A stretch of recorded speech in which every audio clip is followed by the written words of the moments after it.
In today's video, I'm going to teach you how to check alignment QuickBooks Online. When you're printing checks from QuickBooks Online, getting the text to line up correctly on your check stock is really important. Misaligned checks can waste paper, ink, and time, and in some cases, they might not be acceptable to your bank. So in this walkthrough, we're going to go step by step through the built-in check alignment tool in QuickBooks Online and make sure everything is set up the right way. First, let's start the setup process. In QuickBooks Online, go to the top left and click on the plus icon labeled New. From the options that appear, select Print Checks. A new Print Checks window will open. In that window, look for the option that says Print Setup and click it. This is what opens QuickBooks' alignment tool, which is designed specifically to help you line everything up on your check stock. Next, you'll be prompted with a setup question. When QuickBooks asks if your checks are aligned, choose the option No, Continue Setup. Keep going through the prompts until you reach the alignment screen. Here, QuickBooks will ask you to print a sample. Print this sample check on a regular blank piece of paper, not on your actual check stock. Using plain paper lets you test as many times as you need without wasting checks. Once that sample is printed, it's time to compare.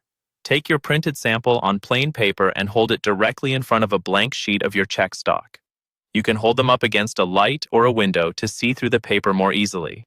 Look carefully at where the payee name, amount, date, and other fields show up on the sample compared to the actual check layout. Notice whether the text is too high or too low or too far to the left or right. Now you're ready to adjust the alignment. On the alignment screen in QuickBooks Online, you'll see a couple of tools. One option is to use the on-screen grid.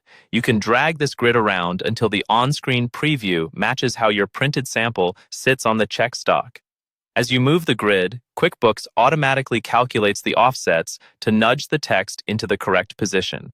If you need more precise control, use the letter and number codes shown on the screen. QuickBooks will display a grid with coordinates, and you can enter a letter and number that tell it exactly how far to move the text up or down, and left or right. Follow the on-screen instructions here carefully. They're designed to translate what you see on the paper into small, accurate adjustments in the software. After making an adjustment, print another sample on plain paper and compare it again with your check stock. This is a trial and error process, so don't worry if it takes a few attempts. Repeat the adjust and print cycle until everything lines up nicely and all the fields sit exactly where they should on the check. Once you're happy with the alignment and the sample looks perfect, go back to the alignment window and click Finish Setup. This saves your alignment settings so you don't have to redo this process every time you print checks in the future. From now on, QuickBooks Online will use your saved alignment, making check printing faster, cleaner, and more reliable.